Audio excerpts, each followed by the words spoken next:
ఇవాల్టి వార్తలు వాస్తవాల్లో మనతో ఉన్నారు బీఆర్ఎస్ పార్టీ సీనియర్ నాయకులు అధికార ప్రతినిధి డాక్టర్ చిరుమల రాకేష్ గారు, రాజకీయ విశ్లేషకులు పాపారావు గారు మనకు లైవ్లో జాయిన్ అవుతున్నారు. గుడ్ మార్నింగ్ అండి, వెల్కమ్ టు వార్తలు వాస్తవాలు. ఇక ప్రధానంగా నమస్తే తెలంగాణలో ఒక వార్త కనిపిస్తుంది, ఒక ఫోటో ఐటెం కనిపిస్తుంది. బాల్చన్ కాల్మొక్త ఒడ్లు కొనంటారు సారు అనేది. జనగామ మార్కెట్లో గత 10 రోజులుగా ధాన్యం కొనుగోలు నిలిచిపోవడంతో ఆ మార్కెట్ యార్డ్ పైన ఆధారపడి ఉన్నటువంటి హమాలీలు, దడువాయిలు, చాటా చీపురు కార్మికుల పరిస్థితి అత్యంత దయనీయంగా మారింది.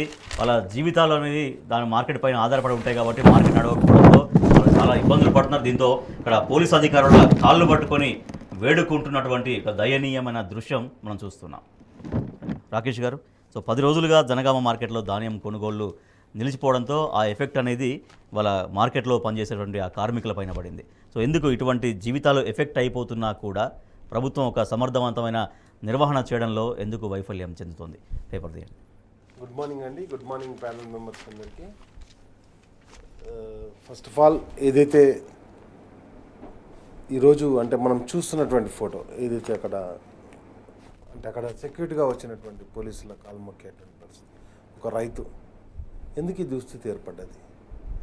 10 సంవత్సరాల్లో అంటే 10 సంవత్సరాల్లో కూడా మనం ఎక్కడ కూడా రైతు ధాన్యాన్ని కొనుగోలు చేయడంలో కావచ్చు, లేకపోతే రైతులకు కావాల్సిన రైతు బంధు ఇవ్వడంలో కావచ్చు, లేకపోతే సాగునీరు ఇవ్వడంలో కావచ్చు, ఎక్కడ కూడా ఈ 10 సంవత్సరాలు లేని ఎందుకు ఈ 4 నెలల్లో ఇంత వివక్షత ఎదురవుతుంది అంటే పాలనా వైఫల్యం. వాళ్ళు చెప్పినటువంటి మాటలు ఎక్కడ కూడా ప్రజలు విశ్వసించట్లేదు, అదేవిధంగా అక్కడ ఉన్నటువంటి అడితి వ్యాపారులు కూడా విశ్వసించట్లేదు. ఫస్ట్ ఆఫ్ ఆల్ ఏం చెప్పారు? 500 రూపాయల బోనస్ ఇచ్చి కొంటా అన్నారు. 500 బోనస్ దేవుడు ఎరుగు. ఇప్పుడు కనీసం దానికి అంటే మద్దతు ధర ఏదైతే ఉన్నదో అది కూడా ఇచ్చేటువంటి పరిస్థితి లేదు. నేనేమంటానంటే A1 గ్రేడ్కు 2203 రూపాయలు ధాన్యం ధర ఉన్నది. కానీ మనం జనగామ మార్కెట్లలో చూసినాం, గతంలో పల్లరాజేశ్వర రెడ్డి గారు ప్రెస్ మీట్ పెట్టి అవన్నీ ఎవిడెన్స్ కూడా చూపించారు. ఎంత కట్టిరు? 1550-30 రూపాయలు కట్టించారు. అవును. అంటే ఈడ మనం 500 రూపాయలు కలుపుకుంటే 2200కి ఇంకో 500 కూడా 2700. ఆ 700 అంటే ఆ 700 ప్లస్ ఇవి ఒక 500, 1200 రూపాయలు క్వింటా మీద రైతులు నష్టపోవడం జరుగుతుంది. అంటే అలాంటి దుస్థితికి. అండ్ నెక్స్ట్ వచ్చేసి ఈరోజు మళ్ళీ తరుగుతోటి రైతులను మోసం చేసే పరిస్థితి. నువ్వు ఎన్ని సెంటర్లు ఏర్పాటు చేసినావు? అది ఎంత కొన్నది ఎంత? నువ్వు 7000 సెంటర్లు పెట్టి అది అంటే 6 lakhs టన్స్ మాత్రమే కొంటావా? ఇంకేం కొన్నట్టు మరి? అంటే కంప్లీట్గా ఈరోజు రైతు దయనీయమైనటువంటి పరిస్థితికి నెట్టివేయబడ్డాడు. ఒక దిక్కేమో పంట పండక, సాగునీరు అందక పంటలన్నీ ఎండిపోయినాయి. గతంలో మనం చూసాం, కేసీఆర్ గారు గౌరవం మా పార్టీ అధ్యక్షుడు మాజీ ముఖ్యమంత్రి గారు అన్నీ మేము ఏదైతే నల్గొండ జిల్లా కావచ్చు, కరీంనగర్ జిల్లా కావచ్చు, ప్రతి జిల్లాలో ఎక్కడెక్కడైతే పంటలు ఎండిపోయినాయో ఆడికి విజిట్ చేసినప్పుడు చూసినాం. ఆల్రెడీ పంట నష్టపోయారు. ఎక్కడ కూడా రైతులు సంతోషంగా లేరు. ఎవరిని సంతోషంగా ఉంచినావు నువ్వు ప్రజల్ని? అంటే నేనేమంటానంటే ఎక్కడికక్కడ అవినీతితో కూరుకుపోయినటువంటి కాంగ్రెస్ ప్రభుత్వం ఏ విధంగానైనా దళాలు పని చేస్తుంది తప్పితే ఎక్కడ కూడా కల్లాల పని మాత్రం. ధాన్యం కొనుగోళ్లు నిలిచిపోతే ఆ ధాన్యం రైతులు ఇబ్బంది పడతారు, రైతు కుటుంబాలు ఇబ్బంది పడతాయి. రైతుల మీద లేదా మార్కెట్ మీద ఆధారపడేటువంటి ఇటువంటి దడువాయిలు అట్లా పనిచేసుకునే వాళ్ళ జీవితాలన్నీ కూడా ఎఫెక్ట్ అవుతాయన్నటువంటి ఆ స్పృహ, ఆ ఆలోచన లేదా ప్రభుత్వం దగ్గర? ప్రభుత్వం దగ్గర అసలు స్పృహ ఆలోచన కాదండి. ఏమనంటే దేవుని మీద ఒట్లు పెట్టాలి, దేవుళ్ళను మధ్యలోకి లాగాలి. ఇప్పుడు మీకు ఒకటి గమనించారో నాకు అర్థమవుతుంది. కానీ ఒక్కటే మాట చెప్తున్నా మీకు స్పష్టంగా, బీజేపీ ఎట్లయితే దేవుణ్ణి వాడుకుంటుందో ఈరోజు కాంగ్రెస్ పార్టీ కూడా అదే పని మొదలుపెట్టింది. బాసర సరస్వతి అమ్మ మీద నువ్వు అంతకుముందు ప్రమాణం చేసి నువ్వు చెప్పినావు వాళ్ళకి ఎలక్షన్ ప్రచారాలలో అబద్ధపు హామీలు, బూటకపు మాటలు చెప్పేసి ఈరోజు కాంగ్రెస్ పార్టీ అధికారంలోకి వచ్చింది. వాళ్ళవన్నీ కూడా నేనేమంటాను, మారు ఇచ్చిన మాయా జింకలు ఎక్కువనే వాళ్ళవన్నీ. కాబట్టి నేనేమంటానంటే మొత్తం కూడా ఈరోజు అబద్ధాలు చెప్పి రైతులకు 500 రూపాయలు కాదు. అరే నువ్వు పండించిన పంటను కొను, వాన పడుతుంది, మొత్తం ధాన్యం అంతా కొట్టుకపోతుంది. నువ్వు పంట కొనవు, బోనస్ ఇవ్వవు, రుణమాఫీ చేయవు, రైతు బంధు వేయవు. మరి ఏం చేసావు రైతులకు? ఇక నువ్వు చేసింది ఒకటి చెప్పరాదు రైతులకు. కాంగ్రెస్ పార్టీకి ఇచ్చేసింది గవర్నమెంట్ రాగానే. రేవంత్ రెడ్డి ప్రభుత్వం రైతులకు చేసింది ఒక మాట చెప్పమని చెప్తాను. కాబట్టి నేనేమంటానంటే మొత్తం కూడా ఈరోజు రైతు నష్టపోయే పరిస్థితి. పంట ఎండిపోయిన వాళ్ళు దగ్గర 70,000 రూపాయలు ఎకరం మీద నష్టపోతుంటే, పంట పండించుకొని అమ్మనికి పోయిన వాళ్ళు కూడా 20,000 రూపాయలు నష్టపోతున్నటువంటి పరిస్థితి. కాబట్టి వెంటనే నేను ఒకటే అడుగుతున్నా, వెంటనే ఈరోజు ఎలక్షన్ కోడ్ ఉన్నది అని అవే దొంగ మాటలు కుంటి సాకులు చెప్పకుండా వెంటనే ఈరోజు రైతులు పండించినటువంటి ధాన్యాన్ని మొత్తం కొనుగోలు చేయాలని చెప్పేసి మా బీఆర్ఎస్ పార్టీ డిమాండ్ చేస్తుంది. రైట్. పాపారావు గారు, ధాన్యం కొనుగోళ్ల విషయంలో ప్రభుత్వం సరైన నిర్వహణ లోపం అనేది ఎట్లా కనిపిస్తుంది? నిర్వహణ సరిగ్గా చేయకపోవడం, నిర్వహణ సరిగ్గా ఆ శాఖల మధ్య అధికారుల మధ్య సమన్వయాలు లేమి అనేది ఎట్లా కనిపిస్తోంది? వడ్లు ఎంతైనా పండించుకోండి, బోనస్ ఇచ్చి మరీ కొంట, కానీ ఇప్పుడు కాదు, అది వచ్చే సీజన్ నుంచి అని నిన్న ముఖ్యమంత్రి రేవంత్ రెడ్డి మరోసారి రైతులకు చెప్పారు. కానీ రైతులు మరి ఇప్పటి నుంచే కొంటారేమో, 500 బోనస్ ఇస్తారేమో అనేది రైతులు ఎంతో ఆశగా ఎదురు చూస్తున్నారు. కానీ నెక్స్ట్ సీజన్ నుంచి కొంట అనేది నిన్న ముఖ్యమంత్రి తాజాగా చేసినటువంటి ఒక ప్రకటన. ఒకటి ఇక్కడ అంటే పరిపాలనా యంత్రాంగ పరమైనటువంటి లోపంగా మాత్రమే దీన్ని చూడటానికి వీల్లేదు. దీనిలో ఒక విధాన దీనిలో భాగంగానే చూడాలి. ఎందుకంటే దేని విషయంలోనూ అంటే ప్రజలను పూర్తిగా మార్కెట్ వ్యవస్థకు వదిలిపెట్టేసి అనే విషయాల్లో తామిచ్చిన 6 గ్యారంటీలు అమలు చేయరు. 6 గ్యారంటీలు అంటే ప్రభుత్వ పాత్ర, సంక్షేమం అనేది.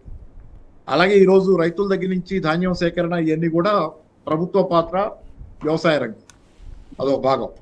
అయితే వీటిల్లో దేనిలోనూ ఉండకుండా ప్రభుత్వ పాత్ర మొత్తాన్ని తొలగించేసి అంటే ప్రభుత్వానికి ఖర్చు లేకుండా చేసి, ప్రజల మీద పెట్టే ఏ ఖర్చు ప్రభుత్వానికి లేకుండా చేసి ఆ డబ్బుని వీళ్ళు మిగులుస్తున్నారు. అంటే దాంతో ఏం చేయబోతున్నారు అనేది ముందు కాలంలో చర్చ జరుగుతుంది ఖచ్చితంగా. ఎందుకంటే చాలాసార్లు కేంద్రంలోని ప్రభుత్వం కూడా ఏంటంటే పెద్ద ఎత్తున సంక్షేమ పథకాలకు వ్యతిరేకంగా సంపద పునఃపంపిణీని పై వాళ్ళకు అనుకూలంగా చేయడం అనేది చూస్తున్నాం. అదే విధానాన్ని ఇక్కడ కాంగ్రెస్ పార్టీ కూడా రేవంత్ రెడ్డి గారి నాయకత్వంలో డబ్బు మిగుల్చుకుంటుంది. అంటే సామాన్య జనానికి ఏదైతే చేయాల్సిన సంక్షేమం ఉందో దాని మీద పెట్టే డబ్బు, అలాగే ఈరోజు రైతులకి ఇచ్చి ధాన్యం మినిమం సపోర్ట్ ప్రైస్ ఇచ్చి ధాన్యం సేకరణకు సంబంధించిన డబ్బు, వీటన్నిటిని మిగుల్చుకునే ప్రయత్నం చేస్తుంది. మిగుల్చుకున్న డబ్బును ఏదో ఒకటి చేస్తారు. ఆ ఏదో ఒకటి చేయటం ఏంటంటే పై వాళ్లకో తన వాళ్లకో కట్టబెట్టుకునే ప్రయత్నం అనేది ఒకటి జరిగే దీనిలో ఉంది.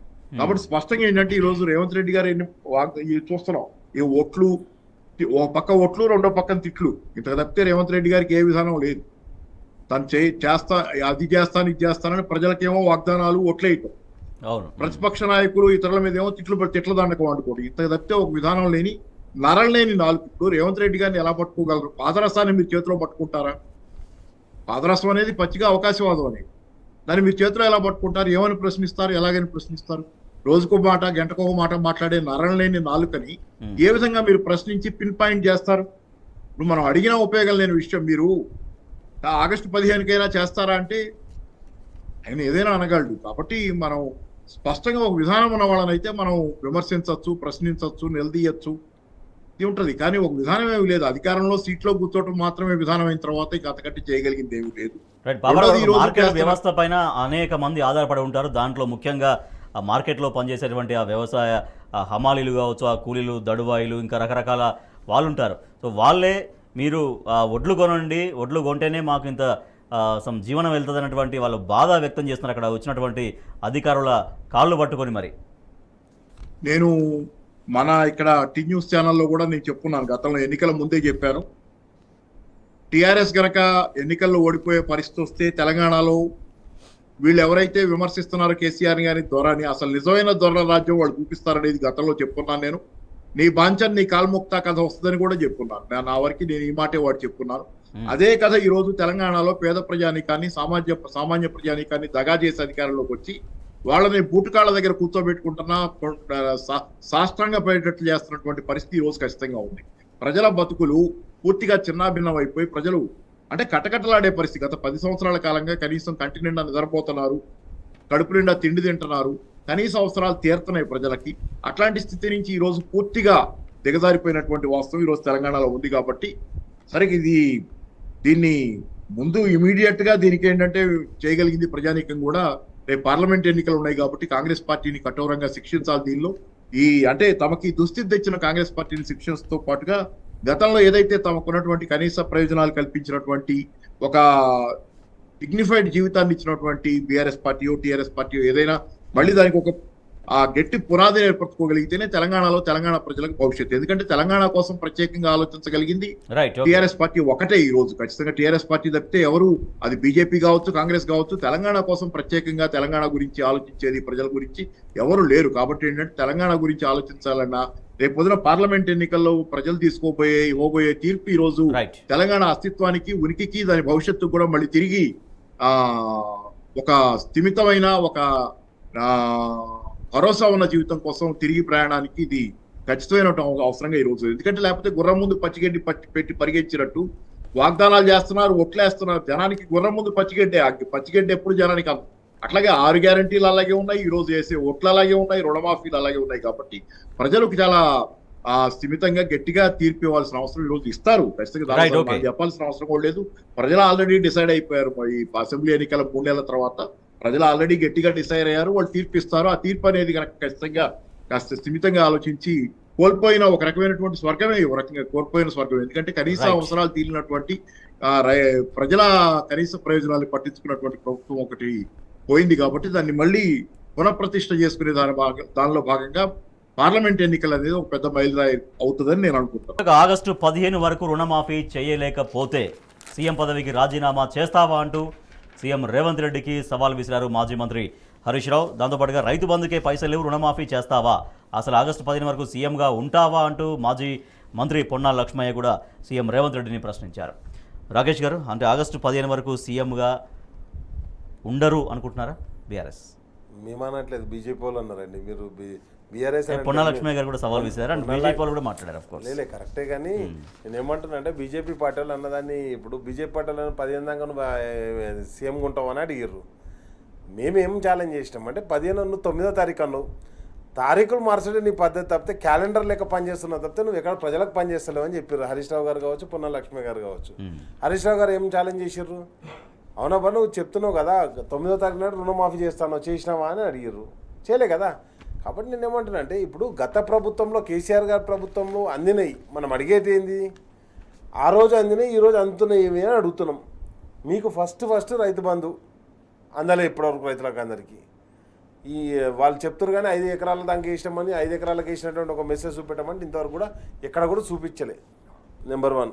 నెంబర్ 2, ఆల్రెడీ అంటే కరెంట్ ఏదైతే 24 గంటల ఉచిత కరెంట్ ఉండనో దాన్ని కరెంటు మొత్తం కోతలకు గురవుతున్నాయి. మొన్న ఆల్రెడీ ఏ ఊర్లో పోయినా కానీ కోతలే. మొన్నదాకా నేను పెద్దపల్లి రామగుండం ఏరియాలో ఉన్నా కాబట్టి నాకు తెలుసు అక్కడ. అండ్ నెక్స్ట్ వచ్చేసి ధాన్యం కొనుగోలు. మీరు బోనస్ ఇచ్చుడు పక్కన పెట్టుర్రి, ఉన్న ధర పెట్టి వడ్లు కొనమంటే కూడా కొనలేని పరిస్థితి.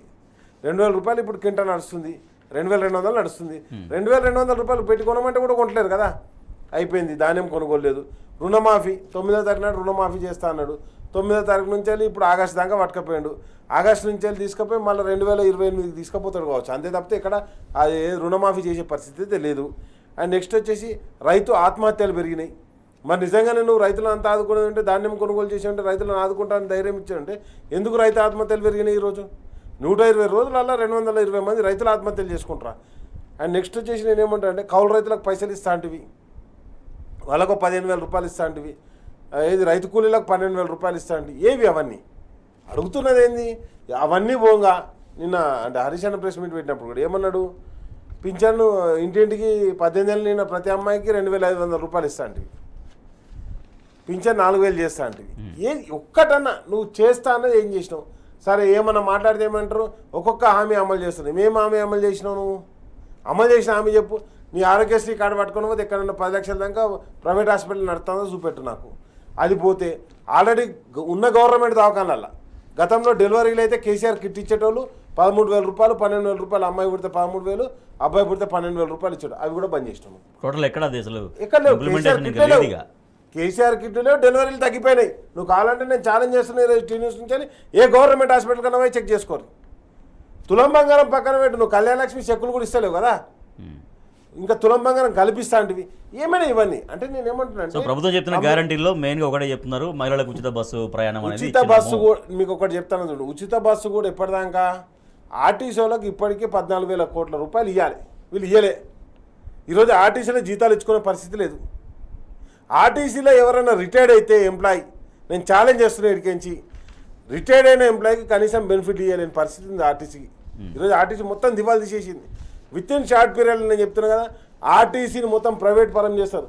బీజేపీ విమానాలను ఎట్లా అమ్ముకున్నదో, ఎయిర్ ఇండియాను మొత్తం కూడా ప్రైవేట్ కంపెనీలకు అమ్ముకున్నట్టు ఆర్టీసీని కూడా ప్రైవేట్ కంపెనీలకు అమ్ముకోవడానికి కాంగ్రెస్ పార్టీ సిద్ధమైపోయింది. కాబట్టి ఎక్కడ కూడా సమస్య లేదు. ఆర్టీసీ ఆల్రెడీ నష్టాల్లో ఉన్నది.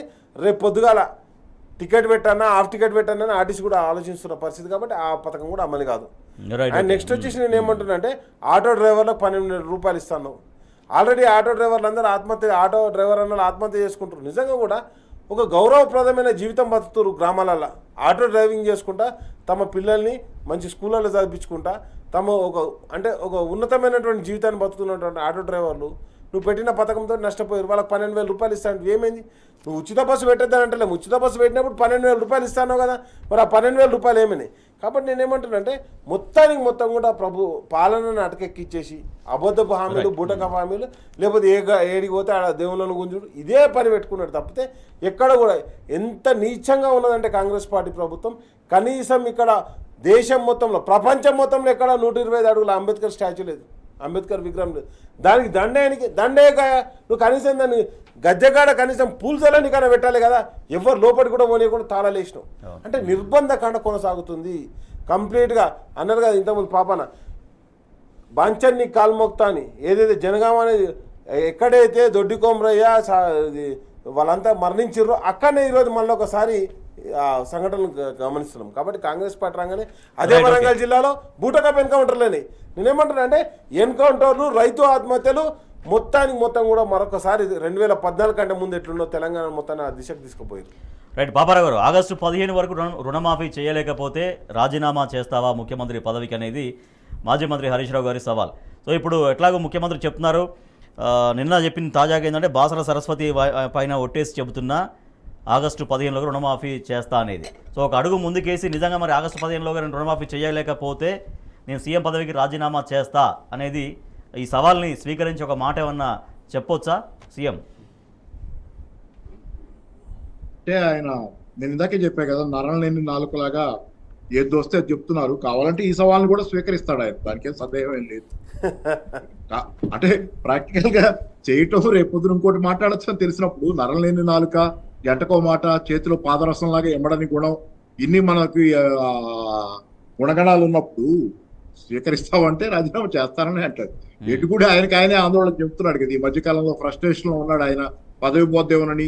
ఆగస్టు లోపు అసలు ఆగస్టు దాకానైనా ఆయన ఈ వాగ్దానం చేసిన ఆగస్టు దాకానైనా ఆయన సంక్షోభాన్ని దాటుతారా? ఎందుకంటే జూన్ నెలలో ఎన్నికలు అయిపోగానే కాంగ్రెస్ పార్టీలో ఎట్లు కొట్లాట్లు ఉంటాయి అనేది వాళ్ళలో చాలా మంది మాట్లాడేదే, బయట కూడా అందరూ కామన్ గానే ఇది పార్లమెంట్ ఎన్నికల తర్వాత జరగబోతున్న రణరంగం కాంగ్రెస్ పార్టీలో.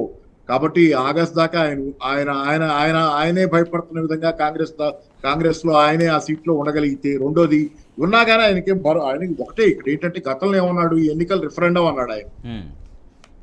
రిఫరెండం ఆయన ఇప్పుడు ఆయన మాట్లాడుతున్నాడు ఆ మాట, కానీ ఆయన ఏ మాట అయినా ఎలాగైనా మారుస్తున్నారు.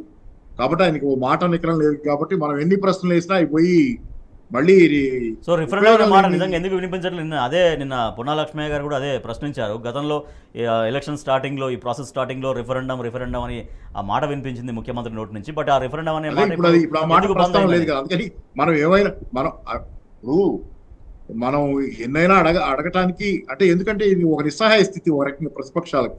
ప్రజలు గుర్తిస్తున్నారు, ప్రజలు పాలకపక్షాన్ని తిరస్కరిస్తున్నారు, ప్రజలు బీఆర్ఎస్ వైపు చాలా బలంగా మళ్ళీ కదులుతున్నారు. కానీ ప్రశ్నలు వేయాలంటే రేవంత్ రెడ్డికి ఏ ప్రశ్న వేస్తే ఏంటంటే అది అంటే స్పందన లేని ఒక గోడకి లేకపోతే ఇంకో దానికి ప్రశ్న వేసినట్టు తప్పితే ఏదైనా కానీ అక్కడి నుంచి వచ్చే జవాబు ఏది నికరం కాదు, నిజం కాదు. కాబట్టి ఒక మాట మీద నిలబడే వాళ్ళని ప్రశ్నించవచ్చు, వాళ్ళతో మాట్లాడచ్చు, పోట్లాడచ్చు. కానీ ఇలాంటి సందర్భంలో పోట్లాడటం కూడా కష్టమే. ఎందుకంటే ఏం చేసినా కానీ అది అంటే ఉపయోగం లేని ఇదని లాగానే నడుస్తుంది. కాబట్టి ఏంటంటే ప్రజలు తీర్పు ఇవ్వబోతున్నారు, బలమైన తీర్పు ప్రజల నుంచి రాబోతుంది. మనం ఎన్ని ప్రశ్నలు వేసినా ఏం మాట్లాడినా అక్కడ ఏంటంటే ఎదురుగా ఏదైనా పర్వాలేదు అంటే ఇప్పుడు అంతరాత్మ ప్రశ్న, జవాబుదారీతనం, లేకపోతే మనం ఇలా అయితే ఏమన్నా అనుకుంటారేమో, ఇన్నుంటే మనం వాళ్ళతో ఏదైనా మాట్లాడచ్చు, ఎవరితోనైనా. కొంచెం అది లేని చోట మనం ఎన్ని మాట్లాడినా ఏంటంటే ఇదంతా ఇక ఒక ఉపయోగం లేని వృధా ప్రయాస లాగానే ఉంది. కాబట్టి ఏంటంటే ప్రస్తుతానికైతే అది ఉన్నా కానీ, కాకపోతే రెండో పక్కన జరుగుతుంది ఏంటంటే జనం చాలా బలంగా కాంగ్రెస్ పార్టీకి వ్యతిరేకంగా కదులుతున్నారనేది ఆ మధ్య కాలంలో కొద్ది కాలం క్రితం వచ్చిన వార్తల ప్రకారం 7-8% దాకా కూడా కాంగ్రెస్ పార్టీ ఓట్లు కోల్పోయింది ఆల్రెడీ అసెంబ్లీ ఎన్నికల తర్వాత అనేది వస్తున్న వార్తలు. ఎందుకంటే పార్లమెంట్ లో అది అసెంబ్లీ ఎన్నికల్లో 1.8% డిఫరెన్స్. మరి 7-8% ఓట్లు కాంగ్రెస్ పార్టీ కనుక కోల్పోయి ఉంటే కనుక ఈ మధ్యకాలంలోనే చాలా బలమైనటువంటి చావు దెబ్బ అవుతుంది కాంగ్రెస్ పార్టీకి. 2 సీట్లు ఏదో అంటున్నారు ఈ మధ్య, అవి కూడా వస్తాయి రాదు అన్నట్టు తయారవుతుంది పరిస్థితి. ఎందుకంటే అందుకని ఏంటంటే ఖచ్చితంగా ప్రజలు తీర్పు ఇవ్వబోతున్నారు ఈ రోజు Right, మనం okay. ఎన్ని ప్రశ్నలు వేసినా చెప్పండి. రైట్ మరో చిన్న బ్రేక్ తీసుకుందాం. బ్రేక్ తర్వాత వార్తలు వాస్తవాలు కంటిన్యూ అవుతుంది. చూస్తూనే ఉండండి T News. Welcome back to వార్తలు వాస్తవాలు. రేపటి నుంచే కేసీఆర్ బస్సు యాత్ర మే 10 వరకు మొత్తం 17 రోజుల పాటు బస్సు యాత్ర కొనసాగబోతుంది. మిర్యాలగూడలో తొలి, సిద్దిపేటలో ఆఖరి సభ ఉండబోతోంది. సో దీంతో బీఆర్ఎస్ కార్యకర్తల్లో, బీఆర్ఎస్ శ్రేణుల్లో మరింత నూతన ఉత్సాహం అనేది కనిపిస్తోంది. రాకేష్ గారు, రేపటి నుంచి మీ పార్టీ అధినేత కేసీఆర్ గారి బస్సు యాత్ర అనేది మీ పార్టీ శ్రేణుల్లో లోక్సభ నియోజకవర్గాల్లో గెలుపు కోసం ఎట్లా మరింత ఉత్సాహంగా సమాయత్తం చేయబోతోంది?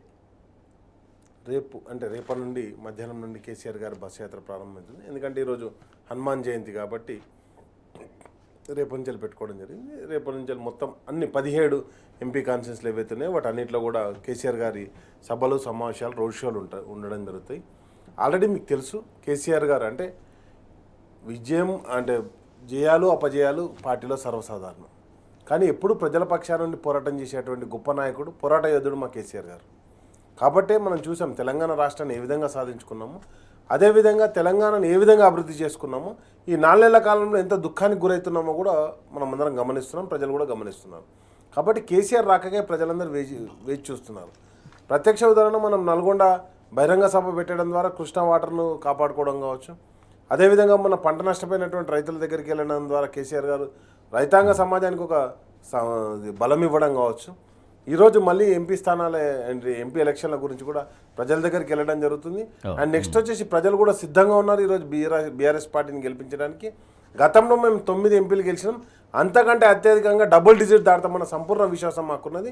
ఈరోజు ప్రజల నుంచి అద్భుతమైన స్పందన ఉంది. ఇంకా కేసీఆర్ గారు పోయిన తర్వాత, కేసీఆర్ గారి సందేశాన్ని విన్న తర్వాత ఈరోజు ప్రజలకు కావాల్సింది ఒక నమ్మకం, ఈరోజు ప్రజలకు కావాల్సింది ఒక బలం. ఎందుకంటే ఒక ప్రభుత్వం అన్నప్పుడు అంటే ఎవరి పక్షాన ఉండాలి, బలహీనులైనటువంటి పక్షాన ఉండాలి, రైతుల పక్షాన ఉండాలి, మహిళల పక్షాన ఉండాలి, లేకపోతే ఎవరైతే కార్మికులు ఉన్నారో వాళ్ళ పక్షాన ఉండాలి. ఈరోజు కాంగ్రెస్ ప్రభుత్వం లేదు. కాంగ్రెస్ మొత్తం కూడా పెట్టుబడిదారీ వ్యవస్థకు వంతపడుతున్నట్టుంది. మనం చూసినాం స్వయంగా. ఏది రైతు బంధు నిధులు ఏవైతే అకౌంట్లో ఉండేనో, అంటే అప్పుడు ఈసీకి కంప్లైంట్ చేసిరో లేకపోతే గవర్నర్ కంప్లైంట్ చేసిరో, ఆ నిధులు వెంటనే కాంగ్రెస్ ప్రభుత్వం ఏర్పడంగానే ఎవరికి ఇచ్చారు? కాంట్రాక్టర్లకు ఇచ్చారు, రైతులకు ఇవ్వలే. ఈరోజు కూడా రైతులకు వెళ్ళి ఇంకో మళ్ళీ రైతు బంద్ వేయాల్సినటువంటి పరిస్థితి.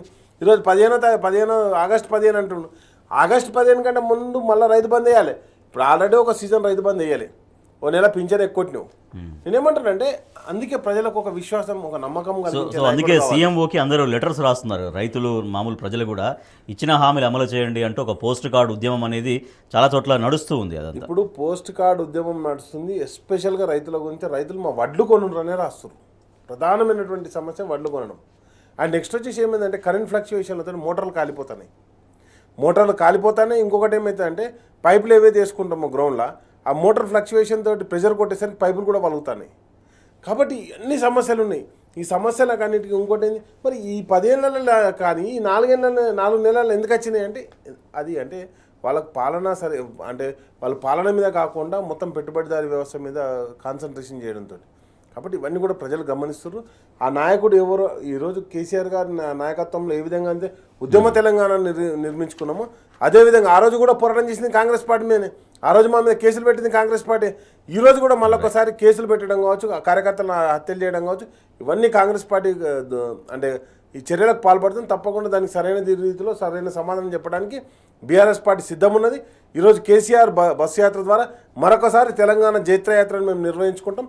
తప్పకుండా రాబోయే ఎంపీ ఎలక్షన్లలో అద్భుతమైన విజయాలు సాధించామని సంపూర్ణ విశ్వాసం ఉంది. పాపారావు గారు, ఇటీవల జరిగినటువంటి అసెంబ్లీ ఎన్నికల తర్వాత మళ్ళీ బీఆర్ఎస్ అధినేత కేసీఆర్ గారు మొన్న జరిగినటువంటి సభలు కొన్ని జరిగినాయి. కరీంనగర్ జరిగింది, తర్వాత చేవెళ్ళ అండ్ మెదక్.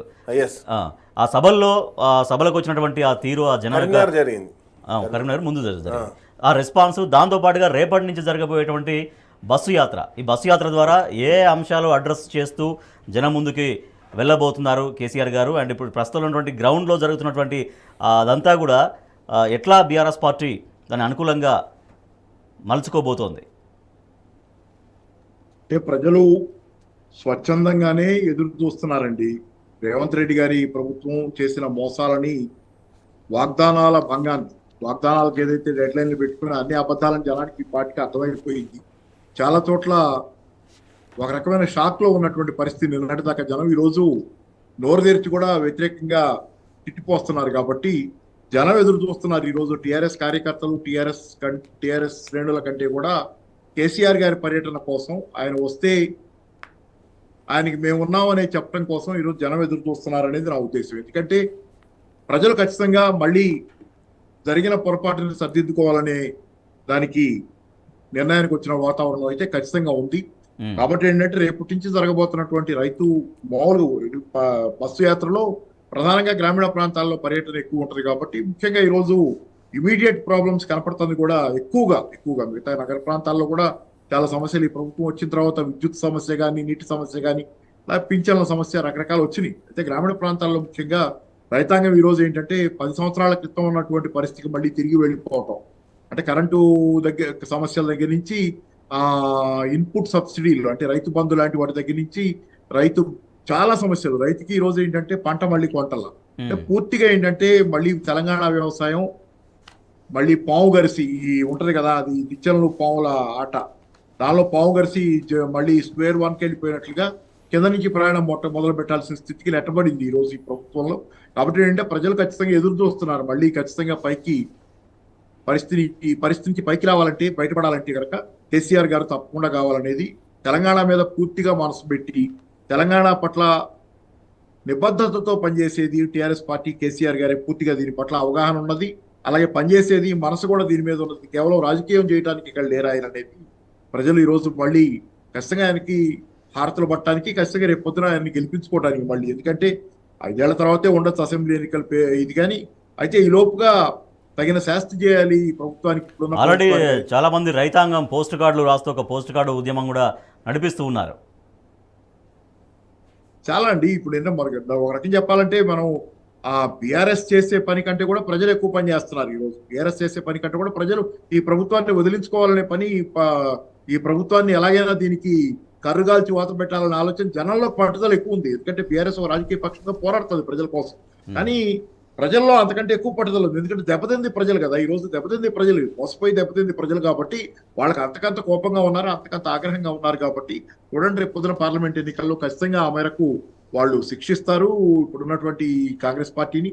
కాబట్టి జరగబోయే పరిణామాలు ఏంటంటే ప్రజలైతే ఎదురు చూస్తున్నారు. ఈ బస్సు యాత్రలో కేసీఆర్ గారికి మేమున్నామనేది, మేము మళ్ళీ నిర్ణయించుకున్నాం, పోగొట్టుకున్నటువంటి తొణికిన స్వప్నం లాంటిది అంటారు కదా, అందుకని ఏంటంటే మళ్ళీ దీన్ని మళ్ళీ తెచ్చుకోవడానికి మేము మంచి రోజుల్ని తెచ్చుకునే ప్రయత్నం చేస్తాం అనే దానిలో భరోసా. ఒక రకంగా ఏంటంటే ప్రజలకు భరోసా ఇవ్వడానికి కేసీఆర్ గారు వెళ్తున్నారు, కానీ కేసీఆర్ గారు కూడా వాళ్ళు భరోసా ఇవ్వాలనుకుంటున్నారు. ఎందుకంటే కేసీఆర్ మాత్రమే తెలంగాణ జనం కోసం నిలబడతారు కాబట్టి ఆయనకి మనం వెన్నుదన్నుగా ఉంటే భవిష్యత్తు మనకు మళ్ళీ తిరిగి ఉంటుంది అనేది వాళ్ళ నమ్మకం అని ఖచ్చితంగా. Right, okay. రాకేష్ గారు, చివరిగా నిన్న సీఎం రేవంత్ రెడ్డి కొన్ని సభలో చేసిన కామెంట్స్, బీజేపీ కోసం బీఆర్ఎస్ కొన్ని డమ్మీ అభ్యర్థులను పెట్టి బీజేపీ గెలుపు కోసం ప్రయత్నిస్తోంది అనేది. అంటే రేవంత్ రెడ్డి గారు ఎటు పడతాడు మాట్లాడతారు, కానీ ఆయన మాట్లాడిన దాంట్లో ఏమన్నా పద్ధతి ఉందా? ఈరోజు ఆల్రెడీ మా దగ్గర నుంచి హైదరాబాద్లో 3 అభ్యర్థులు మా బీఆర్ఎస్ పార్టీ నుంచి తీసుకుంటుంది. వరంగల్లో మేము ప్రకటించిన అభ్యర్థిని తీసుకుంటే ఇప్పటివరకు నీకు కరీంనగర్లో అభ్యర్థి దిక్కులేడా, ఖమ్మంలో అభ్యర్థి దిక్కులేడా, హైదరాబాద్లో దిక్కులేడా? మీరు అసలు మీ అభ్యర్థులనే ప్రకటించకుండా మీరు ఎవరి మీద పోరాటం చేస్తారు? అంటే నీకు ఫస్ట్ ఆఫ్ ఆల్ నీకు క్యాండిడేట్లు లేరు, నెక్స్ట్ వచ్చేసి ఈరోజు నువ్వు అభ్యర్థులనే ప్రకటించలే. అరే అధికార పార్టీ కాంగ్రెస్ ఇక్కడ అధికారంలో ఉండి వాళ్ళు ఇంకా ఎంపీ అభ్యర్థులను ప్రకటించరా? ఇంకోటి ఎంపీ అభ్యర్థులు ఏడికేం తెచ్చుకున్నారు వాళ్ళు మొత్తం కూడా వేరే పార్టీలకించి, అక్కడ వాళ్ళు బీఎస్పీ నుంచి వెళ్ళి పోటీ చేసిన వాళ్ళు ఇక్కడికి వస్తే టీఆర్ఎస్ వాళ్ళను ఎక్కడికక్కడ కూడా ఒక్కళ్ళు కూడా వీళ్ళు కాంగ్రెస్ పార్టీలు అని చెప్పుకునేటువంటి పరిస్థితి లేదు.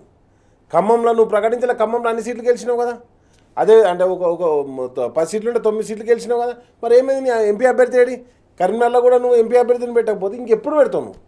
అంటే ఎలక్షన్ నోటిఫికేషన్ వచ్చింది, ఆల్రెడీ నామినేషన్లు వేస్తున్నావు, వాళ్ళు వేయలే. అంటే మనం ఏదైతే ఆరోపణ చేస్తున్నామో ప్రతి ఆరోపణను మళ్ళీ ఏదో చెప్పినట్టు చేయాలి. బడేబాయ్ చోటాబాయ్ ఇద్దరు కలిసి ఈరోజు బీజేపీ కాంగ్రెస్ 2 కలిసి గత ఎలక్షన్లలో కూడా ఇదే చేశారు. గతంలో కూడా నేనేం చెప్తున్నా అంటే గతంలో జరిగినటువంటి ఎలక్షన్లలో కూడా కాంగ్రెస్ పార్టీ సంపూర్ణంగా బీజేపీ పార్టీకి మద్దతు ఇచ్చే ఆ జగిత్యాల కావచ్చు, లేకపోతే కరీంనగర్ కావచ్చు, పొన్నం ప్రభాకర్ ఈరోజు మంత్రిగా ఉన్నాడు, ఆయనకు డిపాజిట్ పోతుందండి. జీవన్ రెడ్డి దగ్గర కనీసం 5,000 10,000 ఓట్లు పడాయా కాంగ్రెస్ పార్టీకి, నేనేమో ఈరోజు ఎంపీ అభ్యర్థులకు. కాబట్టి నెక్స్ట్ వచ్చేసి నేను ఏమంటానంటే ఇప్పటికి కూడా అభ్యర్థులు పెట్టకుండా ఇప్పటికి కూడా ఇంకా క్యాండిడేట్ బీజేపీకి సంపూర్ణంగా సహకరిస్తున్నటువంటి పార్టీ కాంగ్రెస్ పార్టీ. ఆ విషయాన్ని ప్రజలందరూ గమనిస్తున్నారు.